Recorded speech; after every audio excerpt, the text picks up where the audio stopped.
At first, it was very unclear times because we had a lot of things planned at the beginning of the year.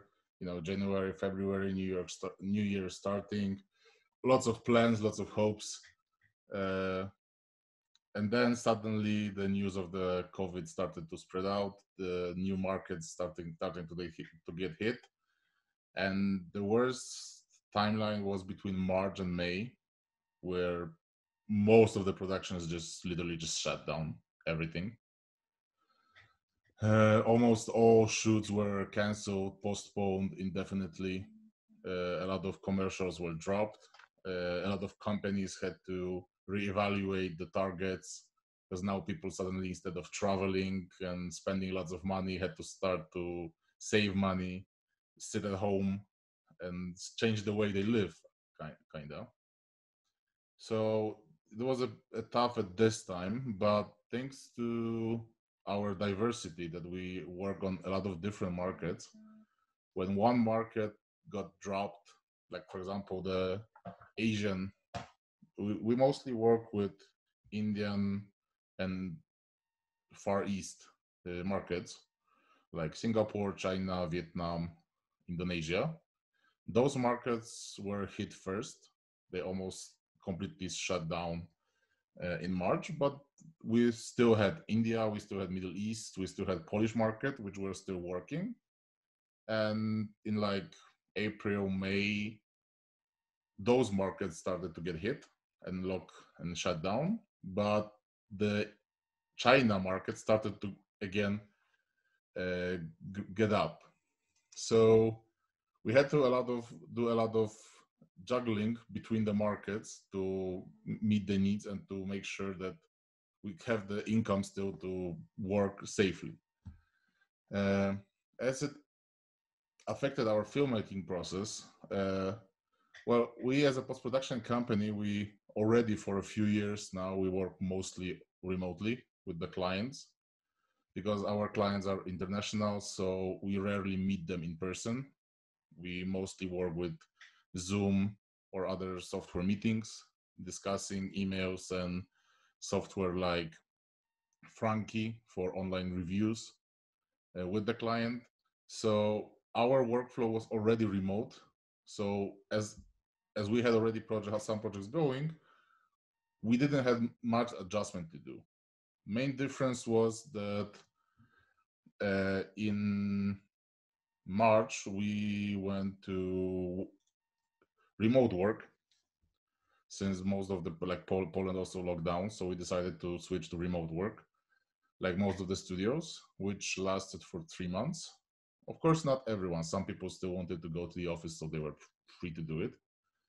So that was the biggest adjustment, that people had to learn how to work together as a team on the project with revisions, look reviews, and all the internal feedback as well with the client, while everyone is sitting at home, not together in the conference room, watching all the footage together and discussing. So that was the biggest difference for people to adjust. But after a few weeks, we kind of just were working like every day.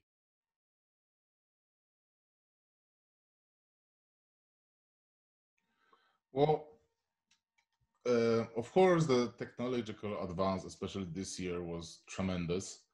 The introduction of Unreal Engine more and more into production, and the improvement of quality, new graphic cards.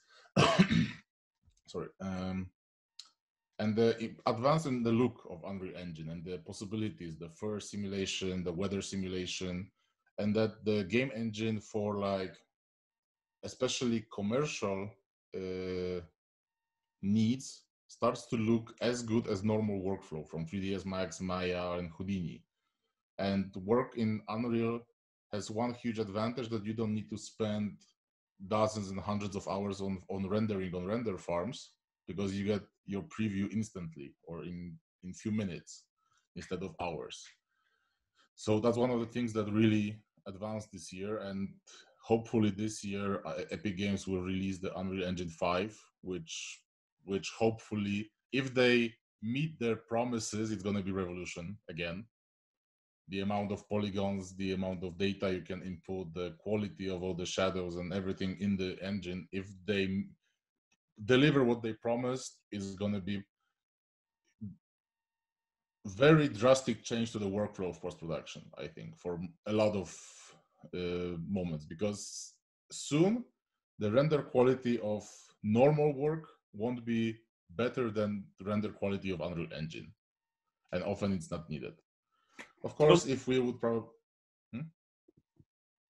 of course, if we would probably make a movie the size of and complexity of Avengers, like Endgame, okay, I think that's still not going to be covered by Unreal Engine, but all the stuff like Mandalorian TV show, all the commercials, everything can easily be done in Unreal Engine. As for LED walls, the problem with LED walls is still they are very, very expensive still.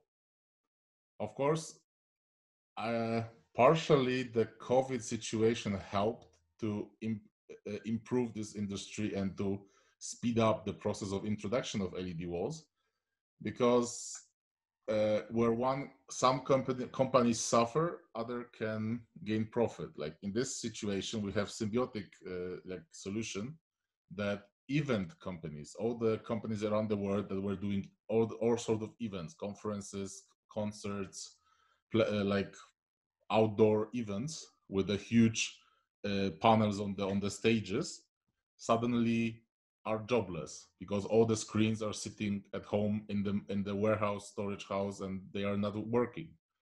And suddenly when the visual studios like ours came like, hey guys, you are not working, you don't have an income, but you have your hardware which is sitting and not doing anything. So hey, let's make a deal. We're going to rent your LEDs, you're going to have some income, and we can just test new technologies. So that was something that really helped to push the LED walls into the market much quicker than probably it would be normally, because the workflow for LED walls is drastically different, maybe not drastically, but very different than for green screen, normal chroma keying. And you have to learn a lot, you have to test a lot, and if you want to build your own setup, you have to come up with a lot of solutions, and you need to solve a lot of problems, and a lot of them are still just pure hardware limitation you cannot overstep at this point still. But this situation with all those empty and not working LED walls surely helped to improve it. As for shoots, I don't think that they will be changing the shooting that much, because still a lot of planner like outdoor shoots, you still cannot make them look as good on LED walls or chroma keys as you do it in the outdoor environment. Like for example, not to pry a bit, but let's look at the recent example of Disney Mulan, the live action. You're watching it. I had very high hopes for it because it's Disney, they're doing Avengers and all the stuff, so I had very high hopes for the quality of the movie. And I was watching it, I was like, okay guys, why did you shoot this in the studio? You could clearly see how the lighting was set up, and all the environment was fake.